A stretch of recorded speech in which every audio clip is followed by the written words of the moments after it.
Have you ever asked yourself the question, just how far will God go? I don't ever remember asking the question, but I'll never forget the day that he answered that question for me. I had a great job at one of the largest grocery store chains in the continental United States. It's probably one of the top 20 biggest stores in the U.S. And one day they just walked in and they laid off 3 of the managers, and I just happened to be one of them. Didn't understand it, but I knew I had a great resume, so getting a job would not be a problem. It seemed like I went interview after interview after interview, all the way to get to the point of where you would accept the job and then they would just cancel and not give you the job, and suddenly they didn't have the job. And I ended up taking a job at the Jones store, making less than what I did when I was part-time in college.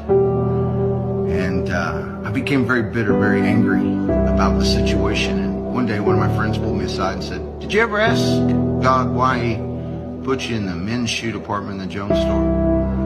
I thought, no. So maybe you should ask him.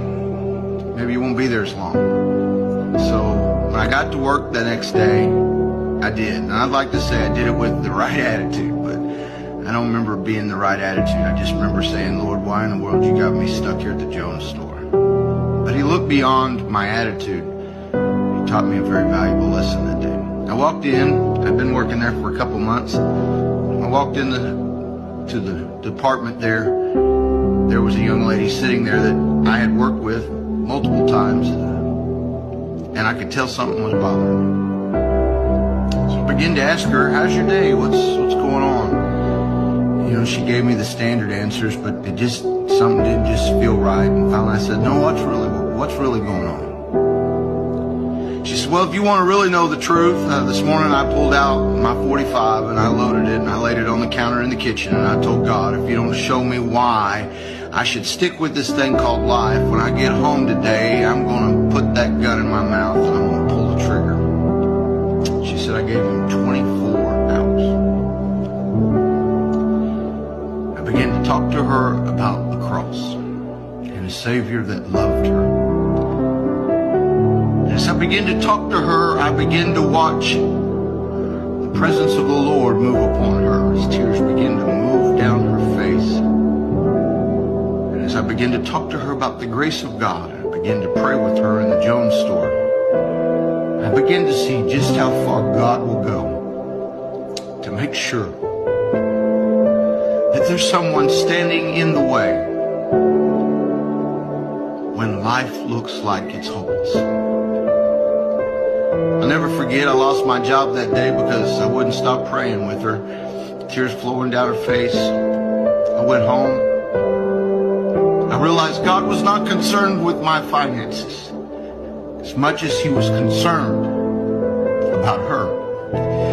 He knew she would be there before any of us, even before she knew when she was going to face this situation. Yet God was willing to move me out of my comfort zone. You know, I never missed a meal. My electricity never got shut off. God always provided. Maybe today you're working on a job and it's a dead-end job. When was the last time you asked God, why am I here? It might surprise you.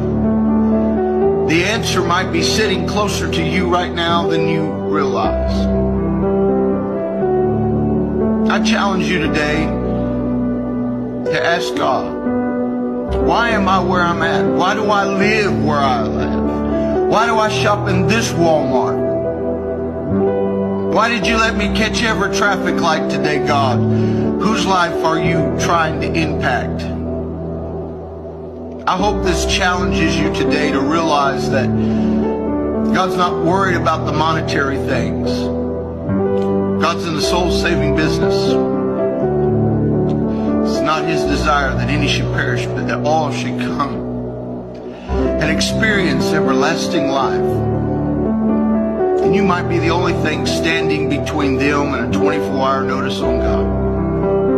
I challenge you today to ask the question, why am I here, God?